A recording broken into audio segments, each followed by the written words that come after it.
Sarve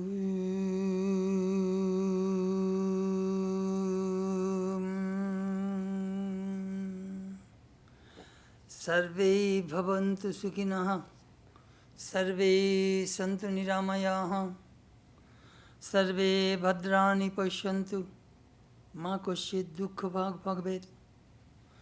Durjano sajjano bhuyat, sajjano shantim apnuyat, shanta muccita bandebhyu, sajjana shantim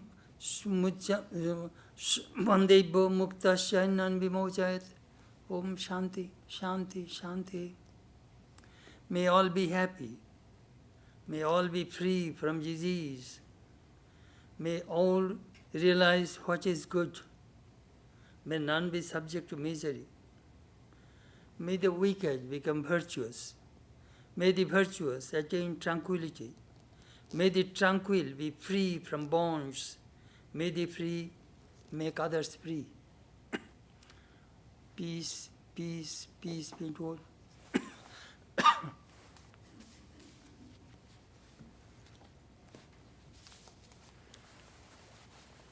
This morning our subject is Swami Abhedananda, a yogi and philosopher.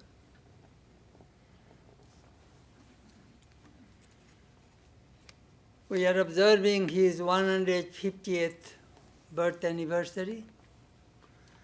Swami Abhedananda was a disciple of Sri Ramakrishna. His life is long, full of activities and full of adventures.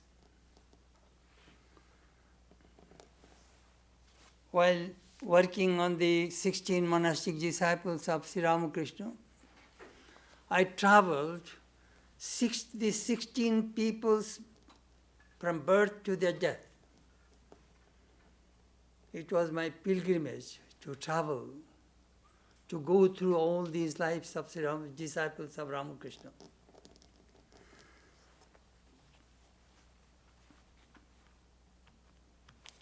His life we shall divide into 4 sections. First, from 1866 to 1886.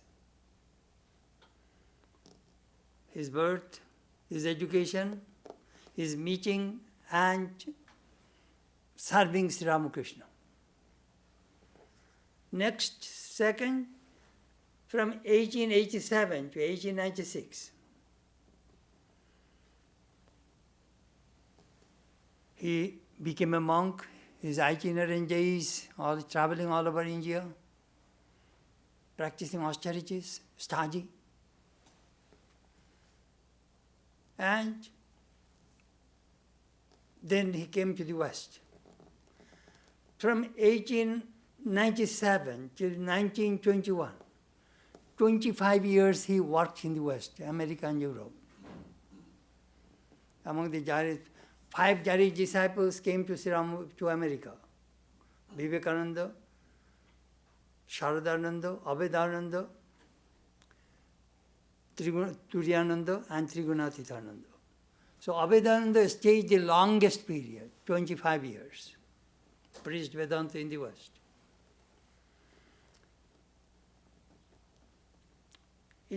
I get dizzy when I see her, watch her traveling and the volumes of work he did.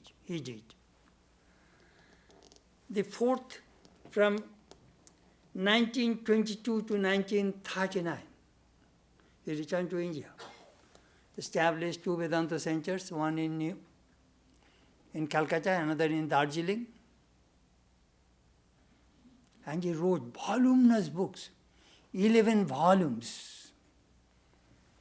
Huge. Great contribution, great legacy to the Vedanta movement in the West.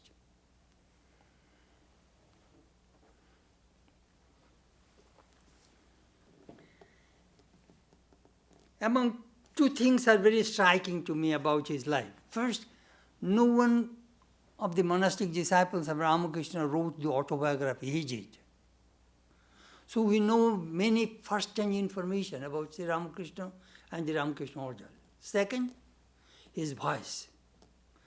Only one disciple, Ramakrishna, was recorded. It was in Ramakrishna centenary time, 1937. 5 minutes he spoke about Ramakrishna. That we shall show you after the lecture. It was recorded and broadcast through All India Radio, Calcutta.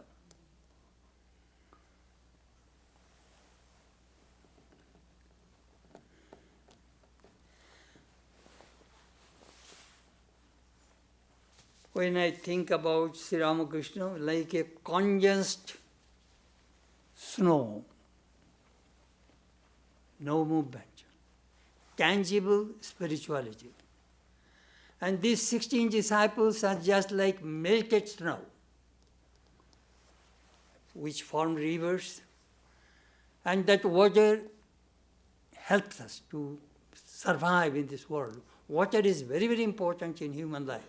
Without water, we cannot survive. So they carried this melted spirituality to humanity, that we shall know from these lives of the disciples of Sri Ramakrishna. The avatars, they do not write books, they do not preach, they generally transmit the spirit and the ideas, and the disciples' work. Sometimes I think these avatars are like a chandelier, Sri Ramakrishna. There are 16 bulbs with different wattages, which radiating light, knowledge, wisdom.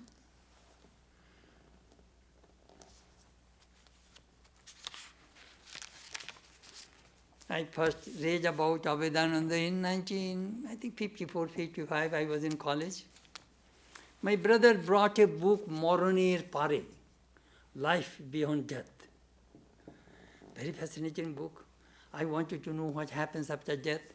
At night, after my schoolwork, I used to read. And I used to watch those pictures. Their books are available.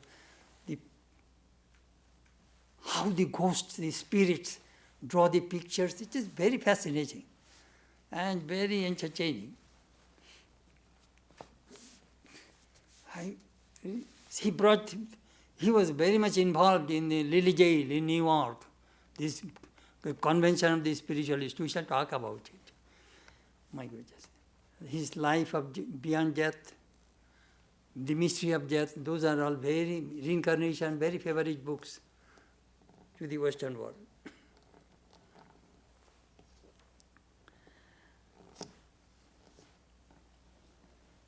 Swami Abhedananda's pre-monastic name was Kali Prasad Chandra, born 2nd October 1866 in Calcutta. His father, Rushiklal Chandra, was an English teacher in Oriental Seminary in Calcutta. From his very childhood, he has a tremendous inquisitiveness to know, hunger for learning and education and wisdom. He learned Sanskrit grammar from his childhood, learned how to compose hymns. Amazing person.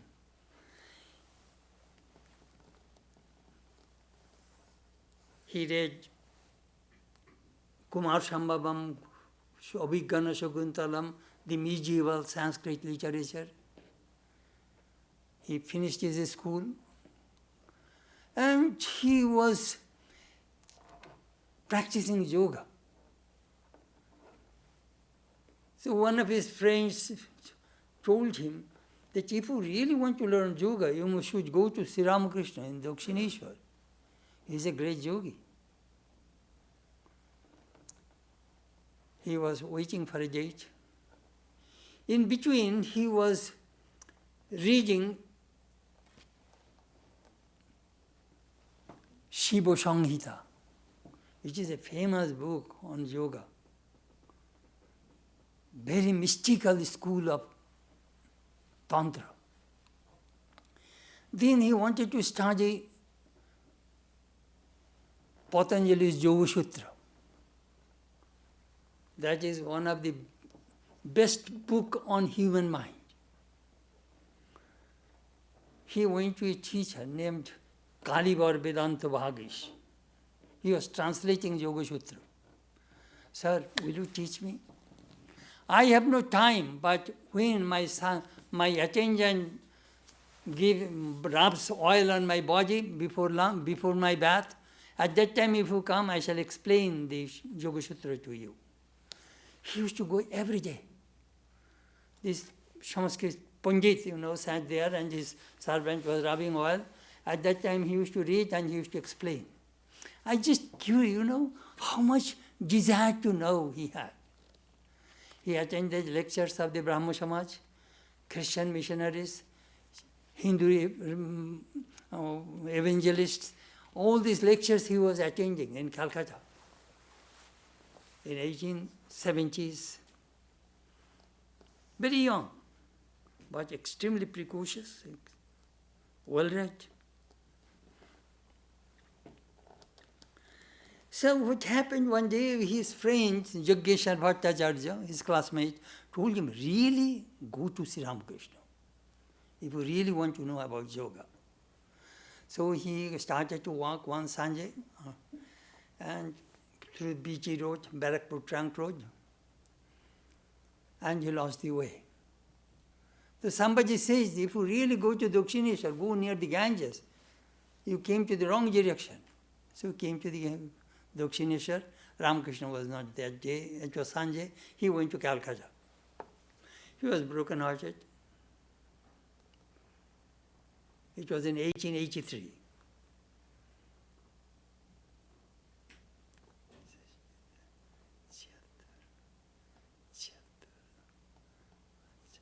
Just 18, 19 years old. He was thinking what to do. In the meantime, another young boy also came. His name was Shoshi, later Ramakrishnananda. He said, why are you so much upset? Stay here. I know this place. We shall get food from the temple, take bath in the Ganges, and you shall wait. Sri Ramakrishna will definitely come back at night. He never stays at night in Calcutta. So both this young, I did not tell anything to my parents. I just ran away from home. But I also did do the same thing. Don't worry. Sri Ramakrishna will come. So Sri Ramakrishna came maybe 9 or 10 o'clock. He got down from the horse carriage, chanting mother's name, went to his room. He was reported that one young boy was waiting for you. All right, bring him here. What do you want? I want to be a yogi. Could you teach me yoga?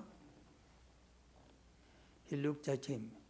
Yes, I can teach you yoga. In the previous birth, you were a yogi. Only little is left. You will finish that thing in this life. You will attain illumination. You go rest tonight. Tomorrow morning I shall see you. Next morning, Sri Ramakrishna asked him, what do you do? I am studying, I think class 9 or 10. Oh, all right. Then he asked a few questions. Sir, could you teach me how to meditate? Come with me. He took to his veranda. There was a wooden cot there. He sat there. You stick out your tongue. And then with his middle finger, he wrote a mantra there. And immediately he merged into deep meditation.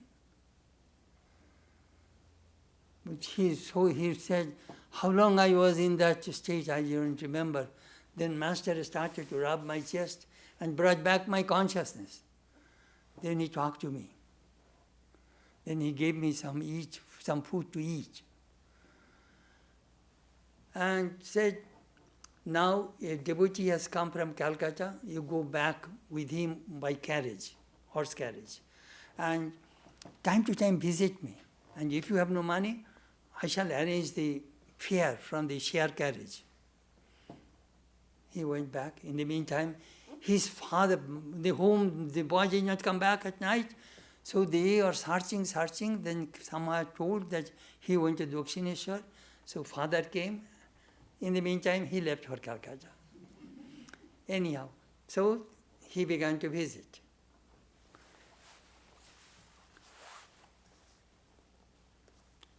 Sri Ramakrishna's method of training is something different. He will give instruction, then he will ask, are you practicing? Tell me the result. Then he said, he was giving an instruction how to conquer lust. They're all young boys. Ramakrishna knew these boys will be my future disciples and they will carry my message. Training is the most important thing in a spiritual life, I say again and again. So he said,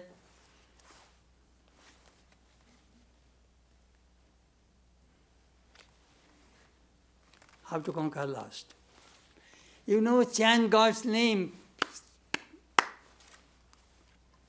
slapping the hands, you know, clapping the hands, chant God's name, then lust will go away. Is it possible? Listen, a man is meditating under a tree in the evening. The birds came, and the birds are making noise in their nests. You know, when they come back from meeting the family, they talk. The birds are talking, shivering.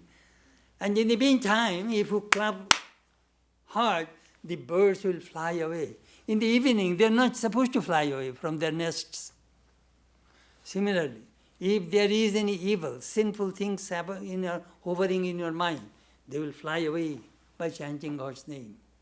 When Sri Ramakrishna taught, he used to give examples. Very rational way. This is the way it will work.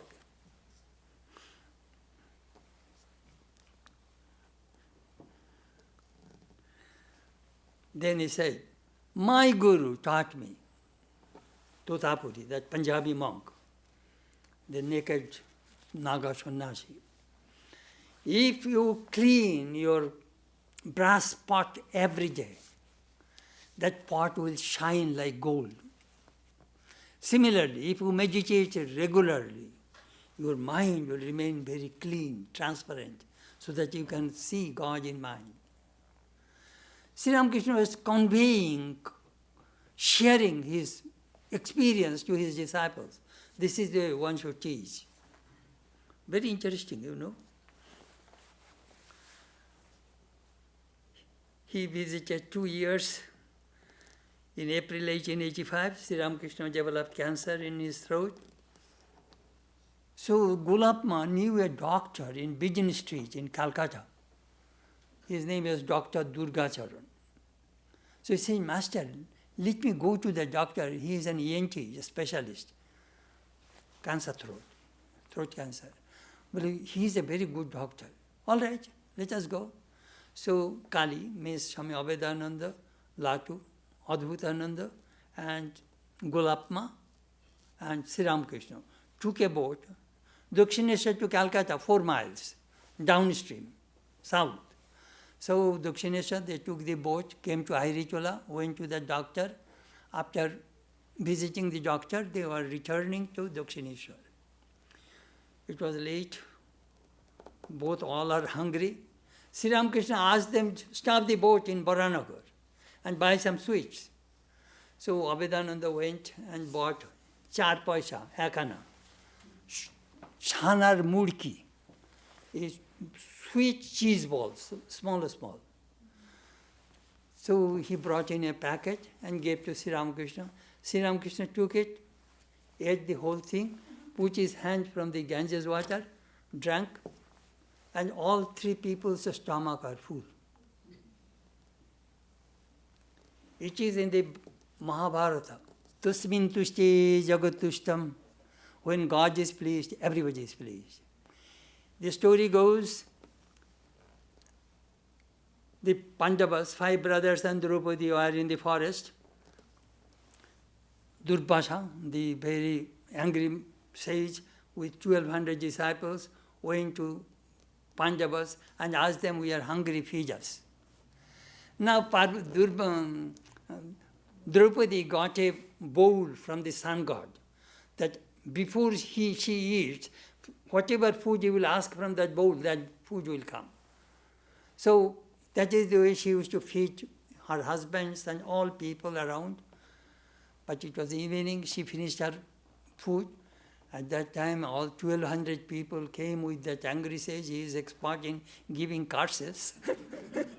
Some of our saints are not very good, I tell you. Expert in giving curses. So, what happened, Draupadi called Krishna, Lord, please save us. Krishna appeared. What can I do for you? Will this happen? I am very hungry, give me some food. There is nothing. Shake that bowl. They found a few particles of rice and a little spinach. Give that to me. So he took and drank a glass of water, and all 1,200 people's stomach are full. Not bad. These are all in our scriptures, in Mahabharata. Anyhow, he was the eyewitness of that incident of Sri Ramakrishna's life. Then Sri Ramakrishna moved to Dakshin. In September, Sri Ramakrishna moved to Calcutta because it is difficult for Calcutta doctors to come to Dakshineshwar.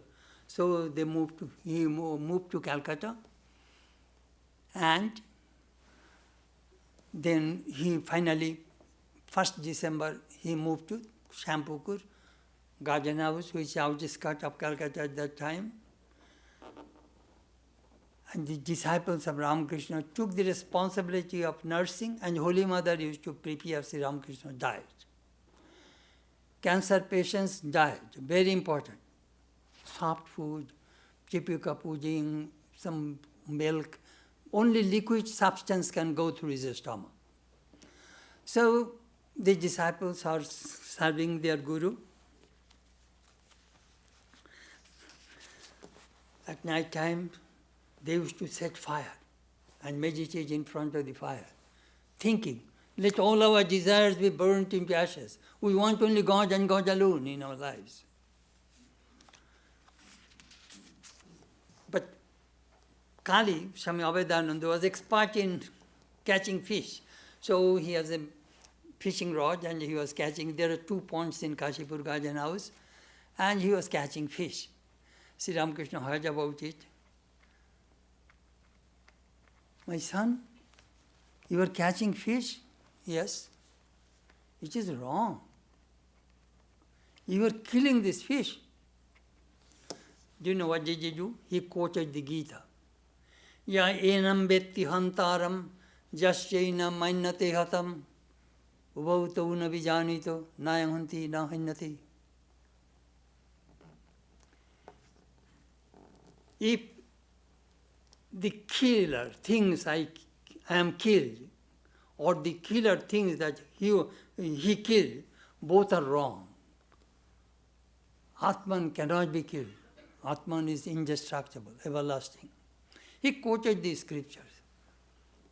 Sri Ramakrishna says, my son, you are befooling yourself. If you have that knowledge, the fishing rod will drop from your hand. Then Sri Ramakrishna started to cough. Master, please don't talk. Meditate what I told you. Then you will know. So after 2-3 days, he said, Master, you are right.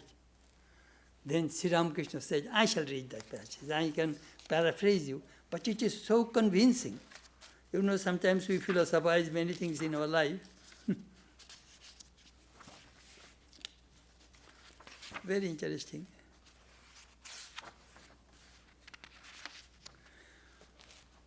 When a person attains true knowledge, he does not take a false step. Then he says, it is true that the Atman does not die, nor is it killed, but he who has realized this truth is the Atman himself. So why should he have the tendency to kill others? As long as the tendency to kill remains, he is not identified with the Atman, nor does he have any self-knowledge. That is why I say that when one attains true knowledge, one does not take any false step. You should realize that the Atman is beyond the body, the sense organs, the mind, and the intellect, and that is the witness of the phenomena.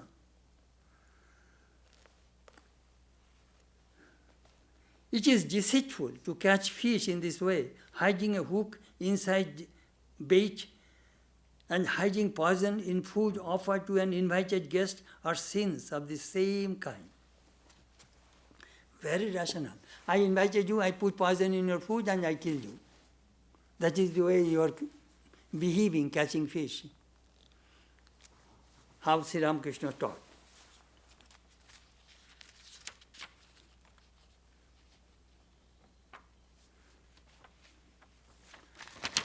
He asked, go, beg food from door to door.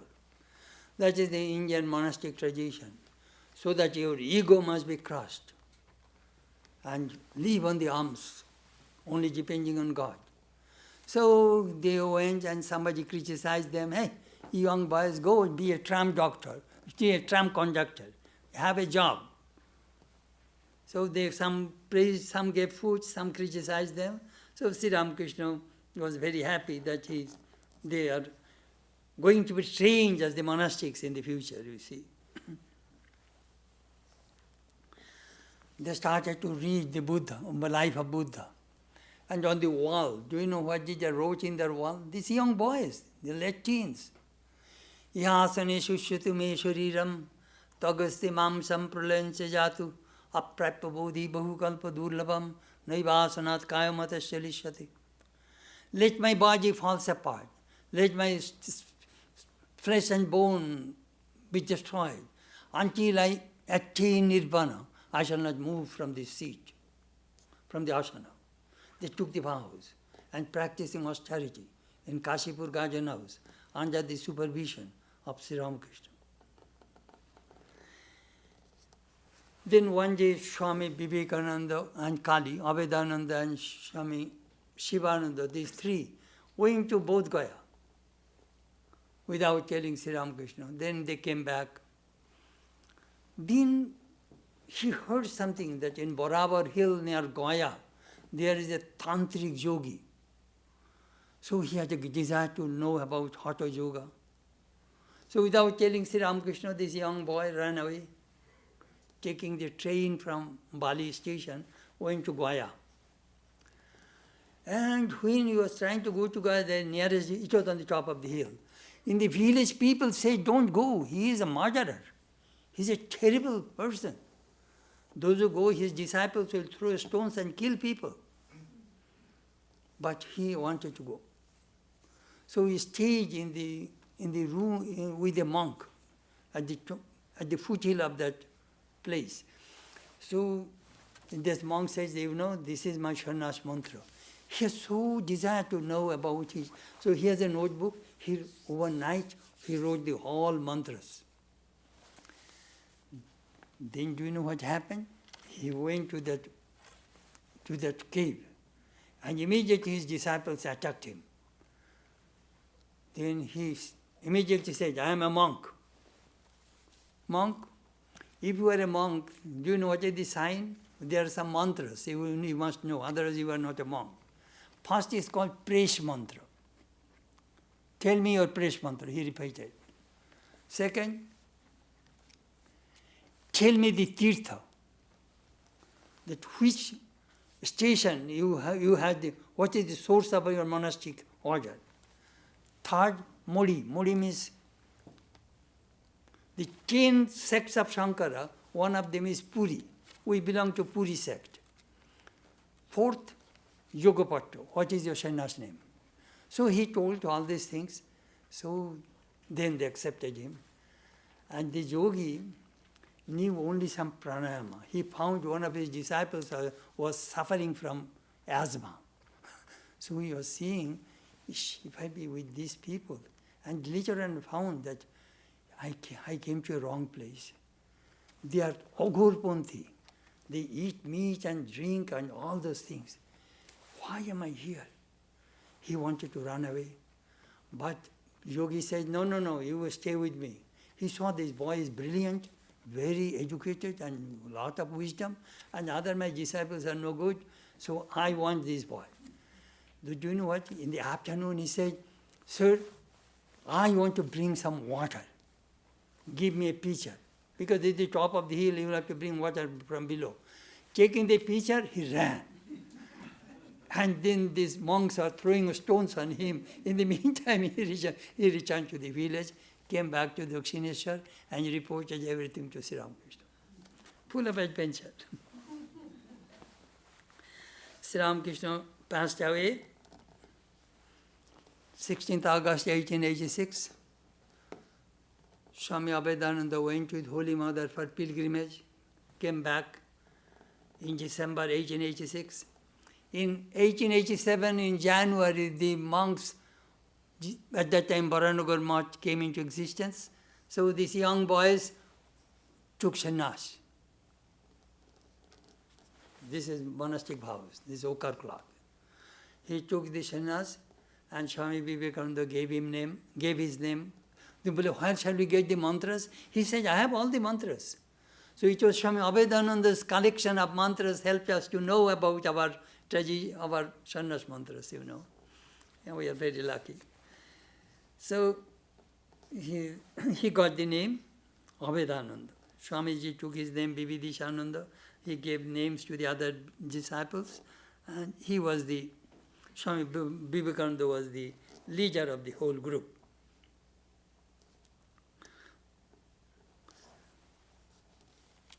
He used to study and meditate. He would not participate cooking and cleaning. So other disciples said, hey, he does not participate. Swamiji said, it is all right. Let one of my brothers be a learned person. I shall do all the dishes and all the cookings and all the cleaning, other things I shall do. That is the sign of a real leader. So then he began to travel.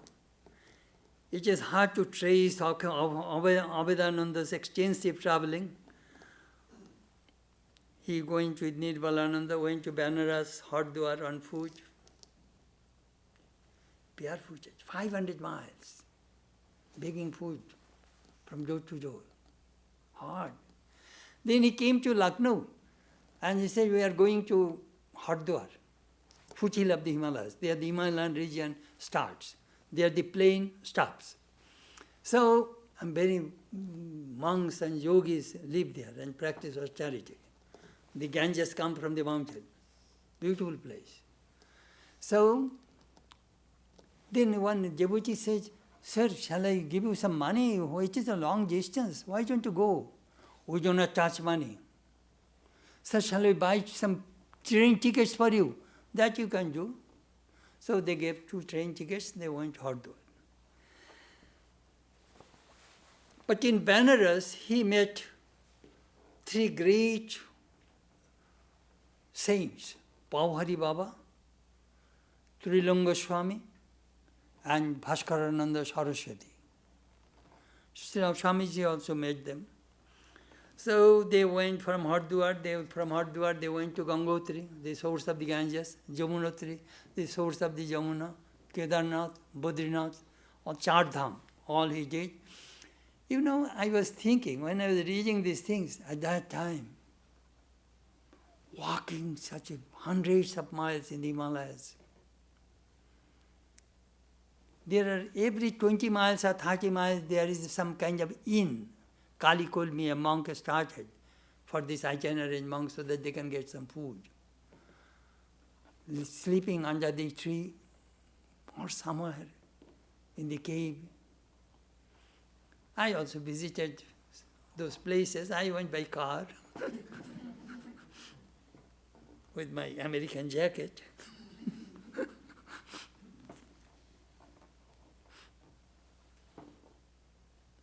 Travel.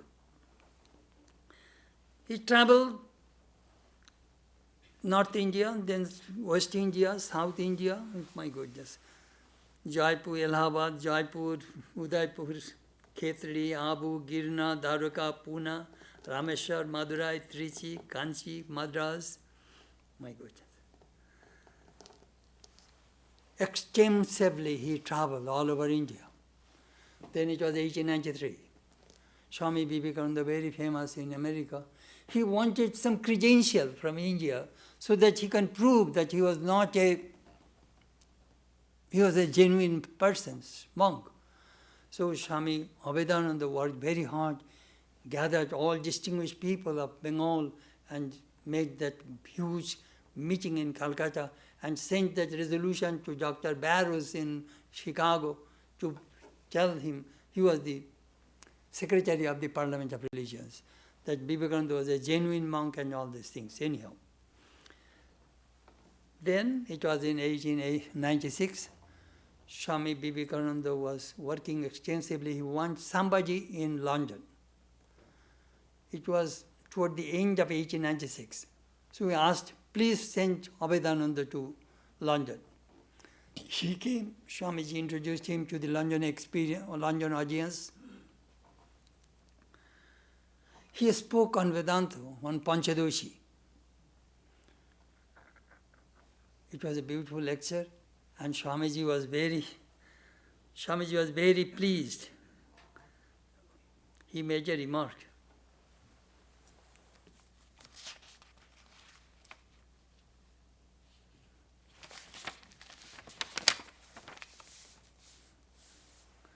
Even if I perish on this plain, my message will be sounded through these dear lips, and the world will hear it. He began to give classes on Raja Yoga, and Swami Vivekananda left for India in December 1896. Then in the meantime, Swami Sharadananda was lecturing in America, especially the East Coast. Swamiji started Ramakrishna Mission 1st May 1897. Then he called Swami Sharadananda to India to take over some responsibilities and asked Swami Abhedananda to come to America. So he came to America.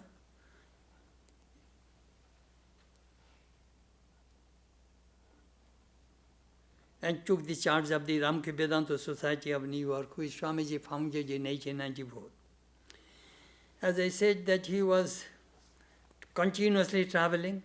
He went to Philadelphia, Washington, Virginia, Boston, Cambridge, New Jersey. He met Thomas Emerson, the renowned American scientist. Emerson presented him a gramophone. And that gramophone is still in Calcutta. I touched it. I saw that gramophone is still there. He met President McKinley. And he inquired about the Vedanta movement in the West. It was 19th May 1898.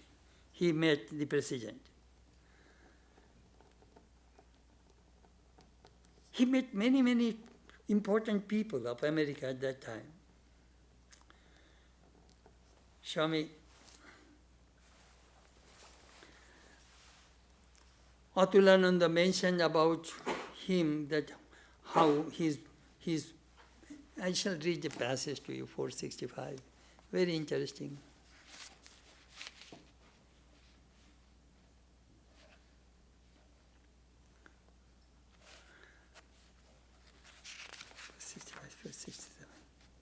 He talked about Vedanta. The ideal of Vedanta is to solve the problem of life, to point out the aim of human existence, to make our ways of living better and more harmonious with the universal will that is working in nature, to make us realize that the will which is now working through our bodies is in reality a part and parcel of that universal will.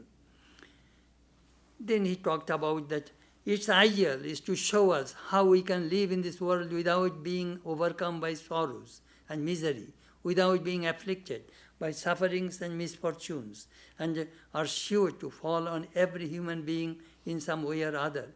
How to conquer death in this life, how we can embrace death without being frightened in the least. And above all, the chief object of Vedanta is to make us live the life of unselfishness, purity, and attain to perfection in this life. The mission of Vedanta is to establish that oneness and to bring harmony, peace, toleration among different religions, sects, creeds, and denominations that exist in this world. Anyhow, he talked about universal religion and Vedanta quite a bit.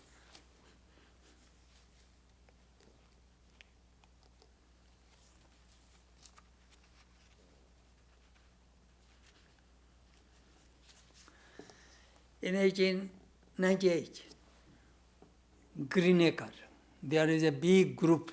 Now the Baha'i people occupy that place. With new American ideas and thoughts. They were some classes, and he was there for 1 month and conducted that retreat. I was there. I went there in 1987. I wanted to see that Greenacre, which is in Maine, in the East Coast. Swamiji also gave classes there.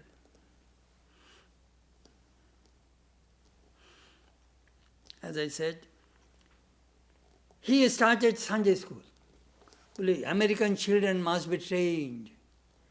He used to give classes on Hitopadesha, the stories of the animals for the children, to train them with morality and ethics.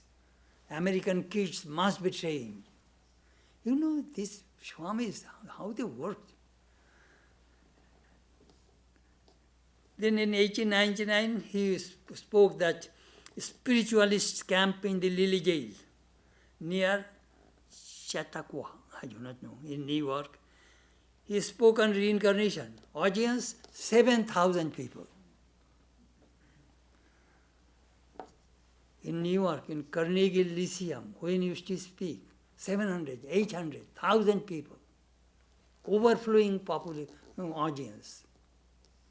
Swami Prabhupada told me, my goodness, when Swami Abhedananda would speak, there is no room, because people are curious to know about death, reincarnation. That is the most popular subject in America, death and reincarnation.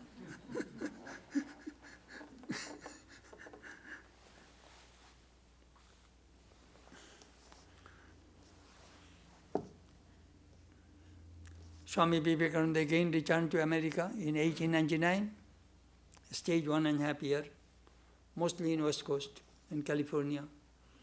And Abhedananda came to see him on 7th September 1899 in Ridgely. There I shall speak next Sunday. I'll have to give 2 lectures next Sunday in Ridgely, in New York. In 1901, Swami Abhedananda spoke at Carnegie Lyceum. The topic, religion needs of the 20th century. The New York Sunday described a long appreciation of his lecture.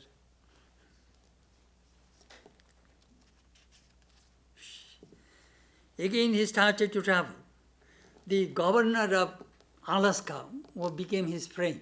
He was very curious to know about Vedanta. So he wanted to go to Alaska. He first started to travel all over Los Angeles, San Francisco, Salt Lake City, Colorado, Chicago, Toronto, Thousand Island Park, New York. In 1902, he went to Europe, England, Scotland, France, Switzerland. He crossed the Atlantic 17 times. You will have to remember, at that time there was no plane. You will have to go by boat. Again, he traveled to Alaska via Toronto, Fort William, Winnipeg, Vancouver. He was the guest of the governor, Brady. Then he visited Portland, Los Angeles, Arizona, Mexico City. I don't know. I get dizzy. But we are very lucky. In 1904, during the World Fair, he opened a bookshop in front of our ashrama, here. The World Fair was held in the Forest Park here in 1904. He came and opened a book stall, all his Vedanta books, so that the American people may know about Vedanta. I heard that Ferris wheel was there, right near the, just way down in the junction. In the Western Grove, there's a women's club. He gave a lecture of women of India in Webster Grove. So the Swami visited St. Louis. In 1905, he spoke in New York on the great saviors of the world. I have no time to tell you that quote. After staying working for 10 years in the West, Swami visited India for 6 months, and then he got a great civic reception in Calcutta. Then he came back with an assistant, Swami Paramananda and Bodhananda. He handed over the charge of the New York Center there. Then he bought 370 acres Berkshire in Connecticut, a huge property on the top of the hill, and opened a retreat. There he used to write and meditate. And time to time he used to go for lecture all over the country. And these two Swamis are managing Boston and New York centers.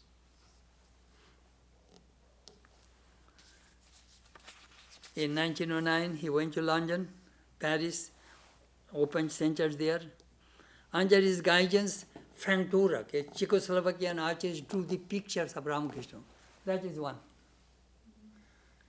It is a Czech artist drew that picture. He was a very, very famous artist. He made picture of Ramakrishna and Holy Mother under the guidance of Swami Abhedananda. Then I shall tell you a thrilling story about what happened in 1915. He was coming from London to New York by boat. He went to the office to buy the ticket.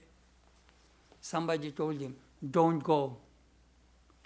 He was looking, who is talking? Perhaps it is my freak of my head. So again he went to the counter to buy the ticket. "Do not go." Then he thought there must be something wrong. So he returned to his place. Next day he opened the newspaper.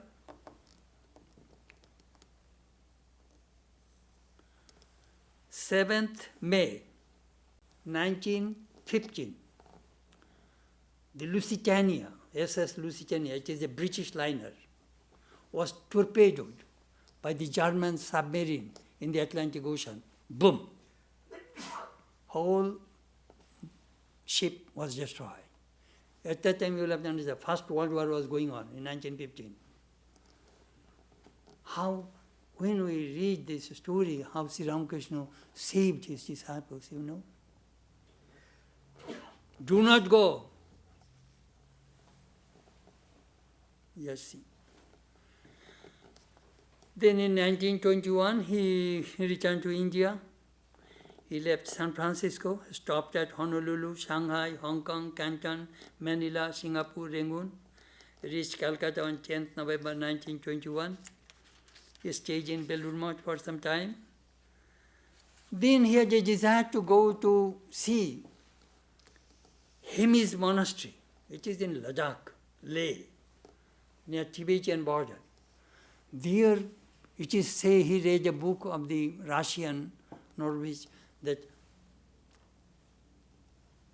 the unknown life of Jesus Christ. Jesus lived there. So he went there to do some research. And he wrote a book about it. His travel of Kashmir and Tibet. He opened 2 centers, one in Calcutta, one in Darjeeling.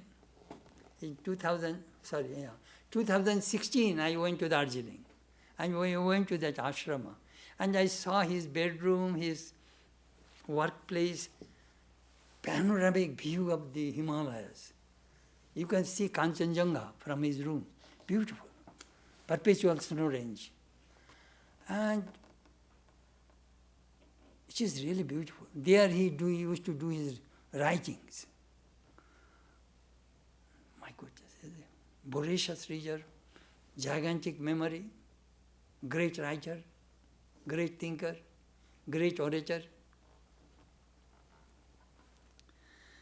He concentrated to write his books, which now available in 11 volumes. As I said, his popular books are Reincarnation, Life Beyond Death, The Mystery of Death, The Doctrine of Karma, Vedanta Philosophy. When some people complain, you know, about life and this and that, I bought some books, they call it The Doctrine of Karma.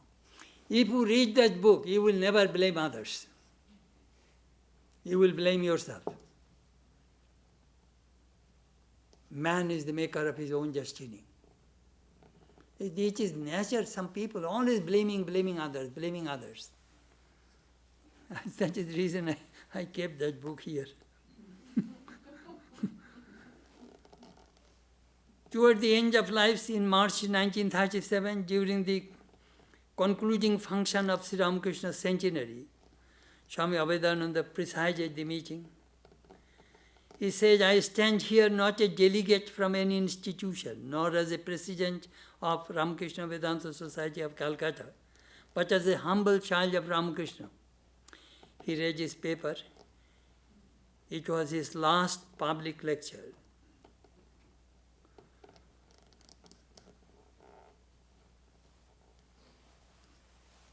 Then, as I said, that his voice was recorded, that I shall show you.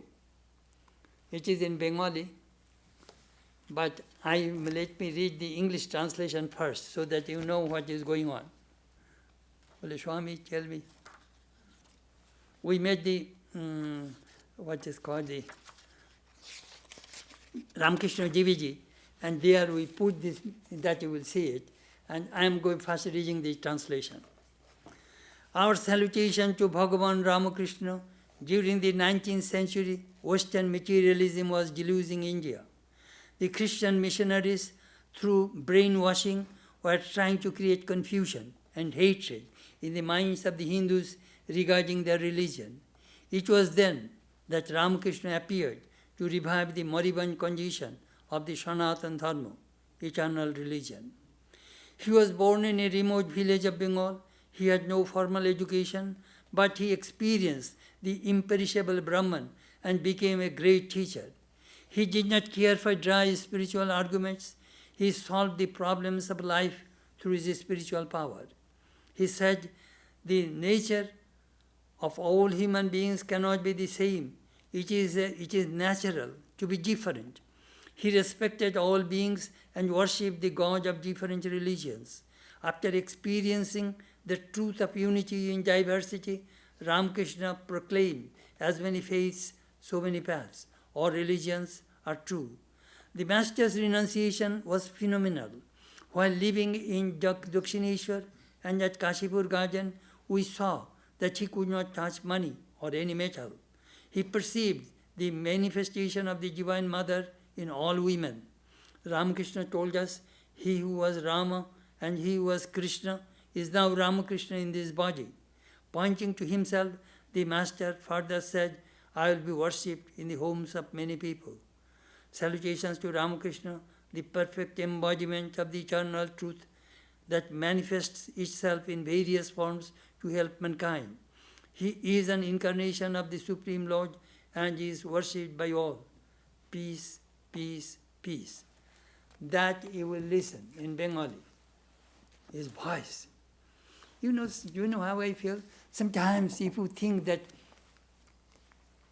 Jesus' disciple John is talking to you, how do you feel? Or if you find a piece of letter of St. Paul, how do you feel? We think that it is true. This is historical facts, you see. You feel that religion is living true. That is the main, and that you will hear. Anyhow, Swami was going to Darjeeling, that on his way there was a little train accident, he fell down, then he was hurt. Then nearly a year and a half he lived, but during this period he also working his publications. Finally, he passed away on 8th September, 1939. 8th September 1939 he passed away, and he was cremated at at Kashipur cremation ground where Ramakrishna was cremated. He mentioned, make a little room, place at the feet of the Master. He was a great yogi, a great philosopher. His life and message vindicated. He was a great, great soul. So, now you will hear. Please push. Swami Abhedananda was young when he met his guru, Ramakrishna. He came to America and preached Vedanta from 1898 to 1921. During Ramakrishna's centenary in 1936, Swami Abhedananda paid his homage in Bengali, which was broadcast over All India Radio. Here is a part of his talk.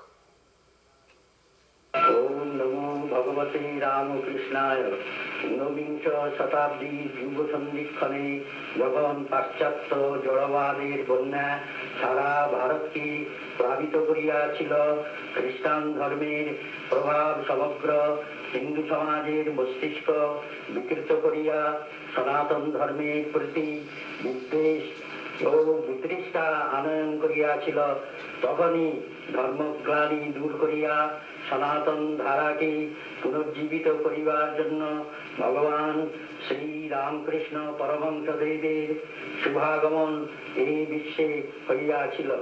তিনি বঙ্গদেশের সুদূর এক পল্লীগ্রামে জন্মগ্রহণ করেন ও নিরক্ষর সাধারণ মানুষের দেশে সনাতন অক্ষর ব্রহ্মের অনুভূতির দ্বারা অসাধারণ মহামানবত্বের পরিচয় প্রদান করিয়াছিলেন। শাস্ত্রের তর্কজাল তাহার মধ্যে ছিল না, সামান্য প্রাথমিক শিক্ষাই তাহার বিদ্যার পরিসমাপ্তি হইয়াছিল। কিন্তু এমনই ছিল তাহার আধ্যাত্মিকতা ও দিব্য অনুভূতি যে সকল সমস্যার সমাধানই তিনি করিতে সমর্থ হইয়াছিলেন। তিনি বুঝিয়াছিলেন মানুষের রুচি কখনো এক হইতে পারে না, বৈচিত্র্যের মাঝে বিচিত্র হওয়াই স্বাভাবিক। তাই সকলকে রক্ষা করিয়া সকলের সমান পূজা দিয়া সত্যানুভূতির আলোকে তিনি প্রচার করিলেন, যত মত তত তৎ, সকল ধর্মই সত্য। কি অদ্ভুতি না ছিল তাহার ত্যাগ ও তপস্যাময় জীবন! আমরা দক্ষিণেশ্বর ও কাশীপুরের বাগানেও তাহাকে দেখিয়াছি, কোন ধাতুদ্রব্যই তিনি স্পর্শ করতে পারিতেন না। শুধু তাই নয়, নারী মাত্রেই ছিল তাহার চক্ষে সাক্ষাৎ জগন্মাতার প্রতিমূর্তি। ভগবান শ্রীরামকৃষ্ণ দেব আমাদের বলিয়াছিলেন, যিনি রামচন্দ্র ছিলেন, যিনি শ্রীকৃষ্ণ ছিলেন, তিনি ইদানীং রামকৃষ্ণ রূপে অবতীর্ণ হইয়াছেন। তিনি আরো বলিয়াছিলেন, মা আমার ছবি দেখিয়ে বলেছিলেন, এই ছবি ঘরে ঘরে পূজা হবে। ওম নিরঞ্জনম নিত্যম অনন্তরূপম ভক্তানুকম্পা ধৃত বিগ্রহম বৈ ঈশাবতারম পরমেশমিদ্যম তং কৃষ্ণম শিরসা নমামঃ। ওম শান্তি শান্তি শান্তি। So you have seen something new. And another thing, in that video, we put Swami Paramananda went to India in 1928, and he took a little video movie, silent movie, of Swami Shivananda and Swami Subodhananda. So we have the record of the two Jari disciples walking on Belur Math, and here is the sound. These are all historical evidence of the Ramakrishna's disciples. Wonderful. Om asato ma satgamaya, tamaso ma jyotirgamaya, mrityurma amritam gamaya, avirma edi, rudra jatte dakshinammukham, dinamam pahi nityam. Om shanti, shanti, shanti. Lead us from the unreal to the real, lead us from darkness to light, lead us from death to immortality, light us through and through, and guide us evermore with thy loving presence. Peace, peace, peace, be with you.